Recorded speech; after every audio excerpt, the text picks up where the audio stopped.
2012년 6월 20일 수요일 아침 웨이큐티 시간입니다. 같은 태양과 같은 아침이 시작이 됩니다. 항상 동일한 날이 시작이 되지만 우리는 오늘도 각각 다른 날들을 살아가게 될 것입니다. 똑같은 날이지만 오늘로 우리가 어떻게 살아나느냐에 따라서 오늘의 가치는 달라집니다. 새롭게 시작된 새로운 하루, 우리 모두가 하나님의 거룩한 날들로 살아지게 되기를 바라겠습니다. 우리가 같이 듣는 찬양은 When I Look Into Your Holiness라는 찬양입니다. 거룩한 날로 삽시다.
하나님 아버지, 오늘도 하루를 시작합니다. 말씀으로 시작하는 이날, 말씀으로 끝까지 승리해 갈 수 있도록 우리를 지켜주시고 우리와 함께해 주옵소서. 예수님의 이름으로 기도드립니다. 아멘. 오늘 우리가 같이 읽은 말씀은 마태복음 10장 1절에서 4절까지의 말씀입니다. 마태복음 10장 1절에서 4절 제가 봉독해 드리겠습니다. 예수께서 12 제자를 가까이 부르셔서 그들에게 악한 귀신을 제어하는 권능을 주시고 악한 귀신을 내쫓고 온갖 질병과 모든 허약함을 고쳐주게 하셨다. 12 사도의 이름은 이러하다.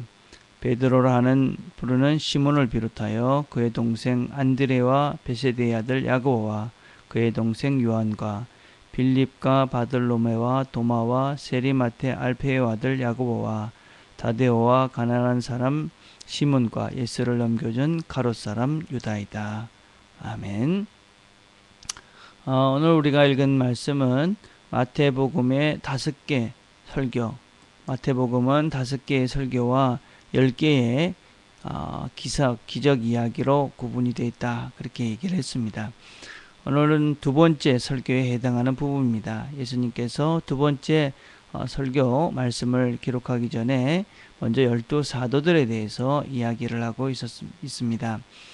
예수님을 따르는 많은 무리들이 있었습니다.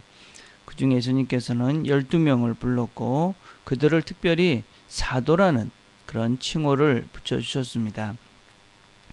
어떤 면에서는 그 제자 또 사도 그것은 다 예수님을 따르는 자들이면 분명하지만 12제자를 따로 불러서 사도라고 그렇게 따로 칭호를 붙이셨다는 것은 제자와 사도가 분명히 다르다 하는 것을 우리는 생각할 수 있습니다. 그럼 제자와 사도는 어떻게 다릅니까? 제자는 그냥 배우고 따르는 사람을 가르칩니다. 그러니까 추종자를 의미한다 할 수 있는 것이죠. 선생님의 가르침을 받고 그 삶의 원리를 삼아서 살려고 하는 사람들을 제자라고 할 수 있습니다. 그러니까 예수님을 따르는 사람은 예수님의 제자, 뭐 공자를 따르는 사람들은 공자의 제자, 뭐 이렇게 얘기할 수 있는 것이죠. 그래서 예수님을 따르는 자들이라고 해서 다 사도라고 부를 수는 없습니다. 사도라는 것은 누구냐? 특별히 예수님께서 말씀하실 때 사도라는 것은 선생님이신 예수님께서 자기의 권세를 그 사람에게 주어서 그 선생님의 대리자로 그 일을 할 수 있도록 특별히 세움받은 사람들을 말합니다. 그러니까 이 예수님의 전적인 권리와 또 오소리티를 가지고 그 사람을 세워서 예수님이 하신 거와 동일한 일을 할 수 있도록, 그래서 얘기하자면 정권 대사와 같은 예수님과 거진 동일한 사람으로 세움을 받은 자들이 바로 사도다라고 할 수 있습니다. 그래서 예수님께서는 12제자를 이스라엘의 대표자로 세우셔서 이스라엘로 보내게 되어집니다. 그래서 우리는 이 사도라는 칭호를 예수님과 함께 했고 예수님이 직접 임명한 사람 외에는 이 용어를 사용하지 않습니다. 특별히 본문을 보면 악한 귀신을 제어하는 권능을 주셨다 이렇게 이야기하고 있는데 이 권능은 영어로 authority입니다. 그러니까 하나님의 권위, 그 authority를 줘서 그들이 예수님과 동일한 일을 할 수 있도록 하셨다라는 것을 의미합니다.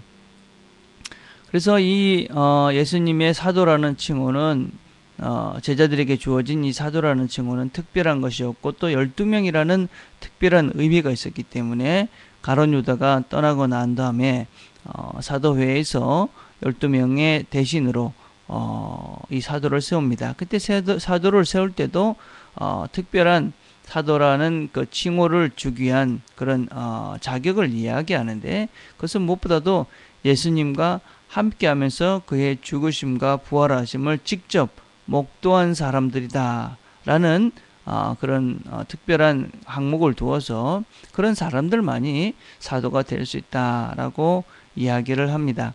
그래서 우리는 이스라엘을 위해서 12명의 사도가 세워지고 그리고 이방을 위해서 예수님께서 특별히 이 바울을 이방인의 사도로 불러서 그렇게 사도라는 칭호를 주고 그래서 그들을 사도로 불러서 하나님의 일들을 이 특별한 일들을 감당하도록 합니다.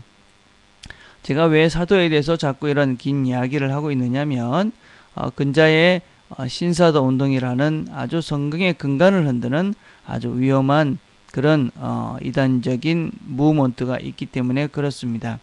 그들은 자신이 하나님의 계시를 직접 받은 사람이다. 그래서 자기들이 사도다. 이렇게 이야기하면서 성경보다도 자신의 말들을 하나님께서 자기에게 직접 그런 이야기를 하신다. 이런 식으로 이야기하면서 아주 사람들을 현혹하는 그런 이단들이 득세하기 때문에 그렇습니다. 그래서 우리는 이 사도는 그 예수님 시대에 예수님께서 직접 부르시고 예수님의 죽음과 삶과 부활을 직접 경험한 그 사람들을 제외하고는 그리고 성경을 기록한 그 사람들을 제외하고는 우리는 성경을 기록할 수 있는 그 사람들을 제외하고는 우리가 사도라고 부르지는 않습니다. 그리고 부를 수도 없는 것이지요. 자, 우리는 이 본문을 통해서 또 예수님께서 우리에게 남겨주신 이 본문을 통해서 여러 가지 생각을 하게 되는데 특별히 우리가 12제자들, 12사도들의 모습을 보면서 참 여러 가지를 생각하게 됩니다. 무엇보다도 이 사람들의 다양함입니다. 베드로 처음에 이야기했던 네 부류의 사람들은 사실은 다 어부들이지요. 베드로를 비롯한 어부들. 근데 두 번째 언급된 사람들은 어떤 면에서는 세상에서 열심히 살던 사람입니다. 그래서 바돌레마 이런 사람들은 학자라고 이야기를 하죠. 또 마태는 세리입니다. 그런 사람들이 있고, 또 네 번째 분류된 사람들은 이방인들도 있었고 다양한 지역에서 왔고, 특별히 열심당원, 그 당의 정치적인 그런 색깔을 가지고 있던 가룟 유다, 이런 다양한 부류의 사람들이 함께 어울려서 하나님의 일들을 따라하게 됩니다. 그래서 참 다양한 사람들이 함께하는 공동체, 그것이 기본적으로 교회라는 공동체다 하는 것을 우리가 보게 하고, 또 리더십 역시 다양한 사람들이 함께함으로 그런 아름다운 공동체가 세워질 수 있다 하는 것을 보게 합니다. 두 번째는 우리는 그 12 사도들 중에도 배신자가 있고 예수님의 그런 사랑을 받아들이지 않은 사람도 있다 하는 것입니다. 예수님의 여러 가지 모습을 다 보고 또 다 경험했음에도 불구하고 그런 예수님을 거부하고 다른 길들을 선택합니다.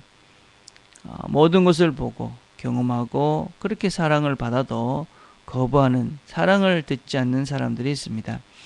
우리도 사실은 열심히 사람들을 사랑합니다. 그렇지만 그 사랑을 받지 못하고, 또 우리가 그렇게 열심히 전도해도 그것들을 알아듣지 못하는 사람들이 있어서 참 답답하긴 합니다.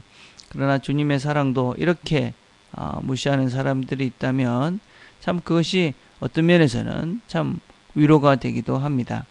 그러나 우리가 기억해야 될 것은 그 사랑이 결코 그냥 없어지지는 않는다는 것을, 내 사랑이 채워지고 또 다른 사람이 채워지고 거기에 하나님의 사랑이 채워져 언젠가는 그 사람도 하나님의 사랑을 알게 된 날이 일 것이다 라는 것을 기억했으면 좋겠습니다. 마지막으로 우리는 이 사람들에 대해서, 12 제자들에 대해서 잘 모른다는 것입니다. 성경에 이 제자들에 대해서 언급하고 있는 것이 사실은 별로 없습니다. 베드로 뭐 좀 많이 언급이 되지만 그 외에는 도마 정도가 한 번, 요한이 그냥 스쳐가는 이름 정도, 죽은 가룟 유다, 야고보 한 번, 뭐 이 정도로 사실은 별로 이 사람들에 대해서 우리가 아는 것이 없습니다. 복음을 위해서 자기의 온전한 목숨을 바치고 살았던 사람에 불구하고 우리는 그 사람들을 잘 모릅니다. 그러나 우리가 기억해야 될 것은 하나님은 다 아시는 것이지요. 이 사람들이 누구를 위해서 살았고 그리고 어떻게 살았는지, 이 사람들이 살아간 모든 것들, 이 제자들이 주를 위해서 살았던 그 모든 것들, 그 주님을 위해서 목숨을 버렸던, 그렇게 열심으로 복음을 위해 살았던 그 모든 것들을 주님은 다 아시지요. 우리의 삶, 우리의 오늘, 우리가 어떠한 삶을 살아도 하나님은 다 아십니다. 특별히 우리가 주님을 위해서 사는 시간들, 사람들은 모를 것입니다. 그렇지만 하나님은 아시지요. 그리고 우리가 마지막 날 하나님 앞에 섰을 때 하나님께서 그것을 기억하시고 우리를 위해서 아름다운 것들을 허락해 주실 것입니다. 오늘도 우리가 하루를 시작하면서 하나님 앞에서 살아가는 우리 가족들이 되기를 간절히 바랍니다. 매 순간 우리와 함께 하시며 우리를 도우시는 그 하나님 앞에서 매 순간 최선을 다해서 거룩한 자로 살아가는 우리 트리니티 가족들이 되기를 간절히 바라겠습니다. 기도하겠습니다. 하나님 아버지, 오늘도 하루를 시작합니다. 하나님께서 은혜를 베푸셔서 우리 트리니티 가족들이 하나님께서 우리의 모든 것들을 보실 것을 소망하고 기대하고 확신하고, 그래서 늘 하나님 앞에서 사는 그런 하루가 될 수 있도록 하나님 도와주시옵소서. 우리 트리니티 교회가, 우리 트리니티 식구들이 누가 보아주지 않아도 하나님이 본다는 것을 기억하고 그렇게 보이지 않는 곳에서 세상을 조금씩 아름답게 바꿔가는 그런 우리 교회 멤버들이 다 되어질 수 있도록 하나님 축복해 주시옵소서. 하나님, 우리 가족들 가운데 아직까지 몸이 불편한 가족들이 있습니다. 하나님께서 우리의 마음을 모아 기도할 때 들으셔서 속히 고쳐주시기를 간절히 빌고 소원합니다. 또 오늘 시험을 치는 예은이가 있습니다. 그동안 수고한 것들 하나님 시험을 통해서 잘 표출해서 좋은 결과 있을 수 있도록 하나님 축복해 주시옵소서. 우리 가족들이 오늘도 있는 곳에서 거룩한 하나님의 백성으로 거룩하게 살아가는 우리 가족들 되도록 하나님 축복해 주시옵소서. 예수님의 이름으로 기도드립니다.